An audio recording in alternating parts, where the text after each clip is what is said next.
శ్రీమాత్రే నమః. మీరు చూస్తున్నటువంటి కొండ పేరు తేనెకొండ. ఈ కొండ చాలా విశేషమైనటువంటిది. ఈ కొండలో అనేక రకమైనటువంటి వనమూలికలు ఉన్నాయన్నమాట. వాటి గురించి మీకు తెలియజేయడం కోసం నేను వచ్చాను. ఇందులో ఉన్నటువంటి ఇప్పుడు మీరు చూస్తున్నటువంటి మొక్క పేరు జీవి చెట్టు. ఈ జీవి చెట్టు హోమాల్లో అధికంగా వాడుతుంటారు. ఈ విస్తరాకులు కుట్టడానికి విస్తరాకుల్లో కూడా ఈ యొక్క జీవి ఆకులను వాడుతుంటారు. ఈ సమిధులను హోమాలకు వాడుతుంటారనమాట. ఈ యొక్క ఆకులు చూడడానికి మర్రి ఆకులు మాదిరిగా ఉంటాయి, మందంగా దళసరిగా ఉంటాయి. అదేవిధంగా ఈ యొక్క ఆకులను కానీ మనం గిల్లినామంటే పాలు వస్తాయన్నమాట. ఇలా ఉంటాయి ఫ్రెండ్స్. ఈ యొక్క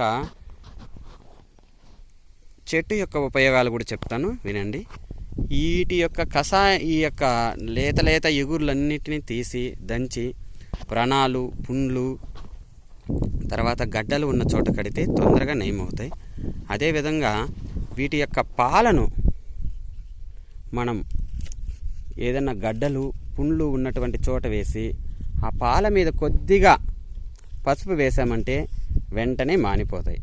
అదేవిధంగా ఈ యొక్క ఇటువంటి కొల్లులన్నీ తీసి మనము కూరగా కూడా వండుకోవచ్చు అన్నమాట. వీటన్నిటినీ దంచి మనం ఎంచక్క పచ్చడి కూడా చేసుకోవచ్చును.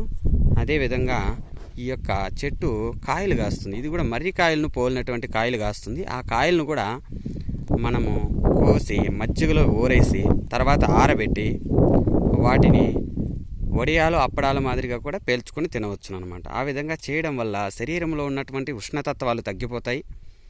అదేవిధంగా ఆ యొక్క వేడి తగ్గడంతో పాటు మలబద్ధకం, విరేచనాలు, అజీర్చి, తర్వాత పేగుల్లో పేరుకుపోయినటువంటి మలినమంతా కూడా విసర్జితం అవుతుంది.